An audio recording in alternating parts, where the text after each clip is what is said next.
سورہ مائدہ میں فرمایا گیا ہے شیطان کا ہتھ کنڈا سب سے بڑا کیا ہے؟ انما یرید الشیطان ان یوقع بینکم العداوۃ والبغضاء، شیطان کا سب سے بڑا حربہ یہ ہے کہ وہ تمہارے مابین دشمنی اور بغض پیدا کر دے. یہ شیطان کا سب سے بڑا حربہ ہے. انسانی اخوت ہے، برادری ہے، بہن بھائی ہیں، اب ان میں رکھنے ڈالنا، شوہر اور بیوی کے درمیان جدائی کرانا. یہ آتا ہے ایک حدیث کے اندر بھی کہ ایک دفعہ شیطان جو ہے اس کے بہت سے کارندے اس کے ساتھ جمع تھے، ہر ایک اپنی کارگزاریاں بتا رہا تھا، میں یہ کر کے آیا ہوں، میں یہ کر کے آیا ہوں. تو ایک نے کہا میں شوہر اور بیوی کے درمیان ناچاقی پیدا کر کے آ گیا ہوں. تو شیطان نے اسے شاباش دی کہ تم نے سب سے اچھا کام کیا. اس کی وجہ یہ کہ اس سے پورا خاندانی نظام مختل ہو جائے گا، اور جہاں خاندانی نظام جو ہے وہ خراب ہو جائے تو پھر اس معاشرے کے تباہ اور برباد ہونے میں زیادہ دیر نہیں لگتی. تو یہ در حقیقت شیطان کا جو حربہ ہے ان یوقع بینکم العداوۃ والبغضاء، تمہارے مابین دشمنی اور بغض پیدا کر دے. تو یہ تبذیر اس کا سب سے بڑا ذریعہ ہے.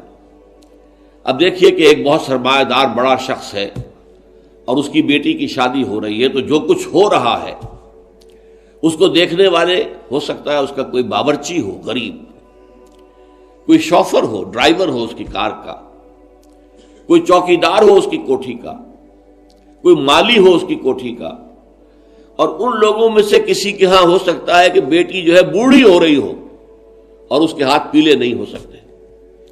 جو معاشرے میں کم سے کم جو تقاضے پیدا کر دیے گئے ہیں شادی کے لیے وہ بھی پورے کرنے کے لیے اس کے پاس پیسہ نہیں ہے. اب یہ سارا جو وہ دیکھے گا ریل پیل دولت کی، اور جو یہاں پر دولت لٹائی جا رہی ہے، تو اس کا نتیجہ کیا ہوگا؟ اس کے دل میں شدید احساس محرومی پیدا ہوگا. ہیوز اور ہیو ناٹس کا ایک شعور اور احساس اور ادراک پیدا ہو جائے گا. یہ مترفین ہیں، ہم محرومین ہیں. اور معاشرے کے اندر جب یہ احساس پیدا ہو جائے تو پھر اس معاشرے کا تیا پانچا ہو جاتا ہے. اس لیے شیطان کا جو عمل ہے کہ لوگوں میں بغض اور عداوت پیدا کر دیا جائے، تو تبذیر کے نتیجے میں بھی وہی شے حاصل ہوتی ہے. ان المبذرین کانوا اخوان الشیاطین وکان الشیطان لربہ کفورا.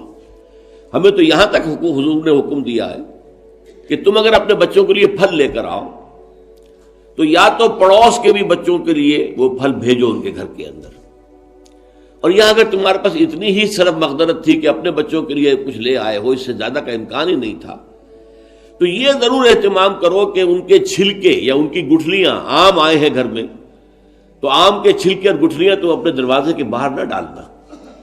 تمہارے پڑوسی کے بچے دیکھیں گے کہ ان کے گھر میں آج آم آئے، انہوں نے آج آم کھائے اور ہمیں یہ میسر نہیں ہے.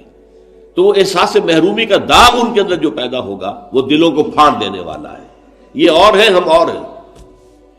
من دیگرم تو دیگری، تم اور ہو ہم اور ہیں. ہم کوئی ایک امت کے لوگ نہیں ہیں.